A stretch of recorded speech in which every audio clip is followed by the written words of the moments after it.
I am now, and have always been, incredibly willing and all too eager to engage in a passionate and heated debate about the fact that green grapes taste better than red grapes. This was often a point of contention amongst my classmates during my first year of cantorial school. Rabbinical and cantorial students at the seminary I attend spend their first year of studies in Jerusalem.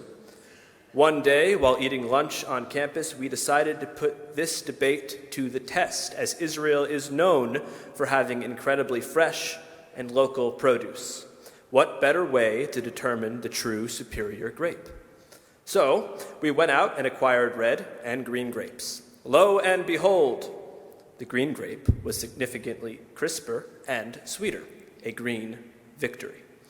Until one of our professors, witnessing the scene, came to the defense of the lackluster red grape. She raised her voice in testimony. This is not an accurate test. Israel is currently in a Shemitah year, and the grapes are not as fresh as they normally are. A Shemitah year, also known as the sabbatical year, is the 7th year of an agricultural cycle, in which, according to Jewish law, the land must lie fallow, and we are prohibited from sowing, pruning, or reaping. It is a complete year of rest for the land.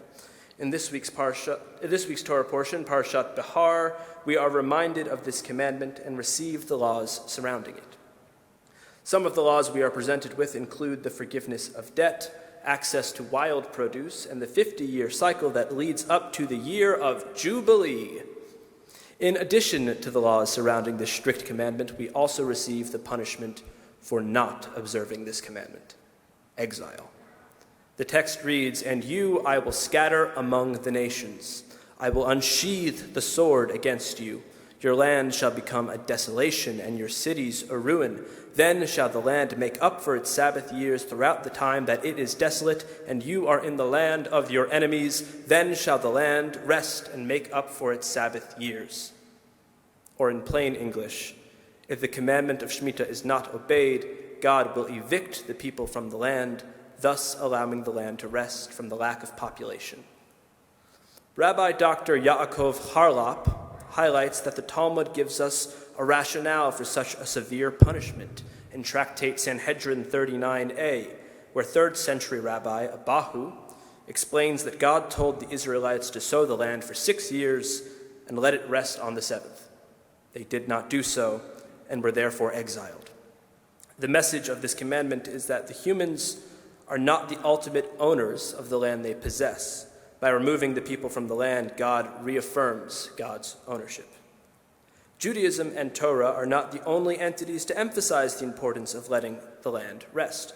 In 2011, agricultural scientists David C. Nielsen and Francisco J. Calderon published an article entitled "Fallow Effects on Soil" through the University of Nebraska, Lincoln, U.S. Department of Agriculture. The article affirms that letting land lay fallow will generally produce a positive effect on soil quality and nutrients, resulting in a higher yield of product. If letting the land rest improves the yield, then not engaging in Shemitah would likely damage the livelihood and profitability of the farmers. Should this not be punishment enough?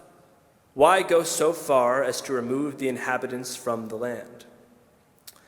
This is because the observance of Shemitah is not actually about farming.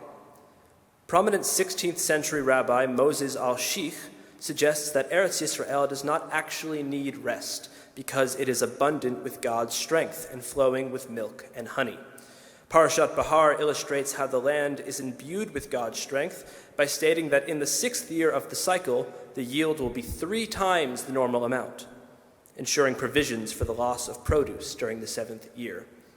I am not a farmer, but generally speaking, that is not how farming works. How could it be the case that in the year before the land needs rest, it will produce thrice the normal yield? Rabbi al-Sheikh asserts that this is because the commandment of Shemitah is actually about placing an emphasis on spiritual well-being over materialism. In this instance, a life of agriculture is the embodiment of materialism, as it is a biblical profession that earns a profit. Some rabbis and scholars reflect that we should be wary of material pursuits and hold spiritual values in higher importance than material possessions and physical comforts. Materialism, or placing material concerns over spiritual ones, certainly has its issues, but it is not forbidden, so don't go throwing away your worldly possessions just yet. While it is essential to acknowledge the importance of spiritual pursuits, we must also remember that human beings inherently possess a profound dichotomy. We have both a need for the spiritual and the material. As such, the Talmud gives us the phrase, ein kamach, ein Torah, ein kamach, which translates as, if there is no food, there is no Torah. If there is no Torah, there is no food. This adage emphasizes the importance of balance in our relationship to the material and the spiritual. The pursuit of materialism in the Torah is connected to a life of agriculture. Judaism, at its core, is an agricultural religion, observing festivals of the harvest and the cycle of the moon. The observance of Shemitah represents time for rest, reflection, and the renewal of human spirit. To be able to reflect on and take care of our spiritual sides, we must first have our basic material needs met. Otherwise, our focus would be drawn towards the struggle for livelihood. To prevent a complete focus on the material, we observe Shemitah every 7 years to maintain the balance between the spiritual and the material, reminding us while living a life of materialism, we are obligated to observe fairness, equity, forgiveness, charity, and compassion. During a Shemitah year, we are not allowed to work the land, but we are allowed to access wild produce that grows on it.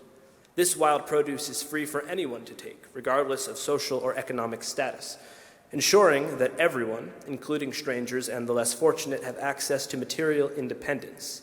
The commandment of the sabbatical year is a vessel for improving the world and renewing the spirit. Although we are not currently in a Shemitah year, this does not mean we have to live a life of materialism without the spirit of equity and charitable giving. Just under 2 weeks ago, the Empire State Building was lit up green, not in honor of green grapes, but for the Robin Hood Foundation. The Robin Hood Foundation is a charitable organization that attempts to alleviate poverty and problems caused by poverty in New York City. The Robin Hood Foundation just held their annual benefit gala. In attendance were politicians, artists, entrepreneurs, and as the New York Times lists it, Wall Street bigwigs. This year, they raised over $68 million in one evening. 100% of the proceeds will go towards local grant making to provide emergency food, permanent housing, high-quality education, job training, and placement in high-growth sectors, and access to benefits and legal services during a time when the number of New Yorkers living in poverty has reached over 2 million. These generous donations call to mind the Jewish laws of Peah and Leket, which command us to leave the margins of our fields unharvested and to leave fallen produce uncollected for the stranger, the poor, and the needy. These laws ensure that those who are unable to provide for themselves are looked after. While not all of us can afford to write a check, there are other ways we can do our part to ensure the material needs of those around us are being met. Whether that be volunteering here at Temple Emmanuel or volunteering at charities and organizations elsewhere, we can offer our time as a portion of our spiritual harvest, helping those around us move closer towards achieving material independence. In contemplating the significance of the Shemitah year, we are encouraged to find balance between our spiritual and material pursuits. Just as letting the land rest highlights the importance of spiritual renewal, our modern acts of charity and compassion can reflect the spiritual values of the sabbatical year. Whether through monetary donations, hands-on volunteering, or simple day-to-day kindness, we let shine the tenets of fairness and communal responsibility. As we strive to balance our spiritual and material pursuits, let us embrace the spirit of the Shemitah year and share in the fruits of our harvest, irrespective of whether the grapes are red or green. Shabbat Shalom.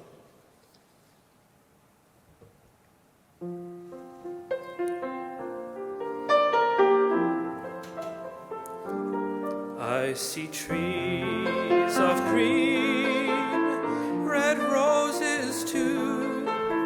I see them bloom for me and I think to myself, what a wonderful world. I see skies of blue and clouds of white, the bright, blessed day, the dark, sacred night, and I think to myself, what a wonder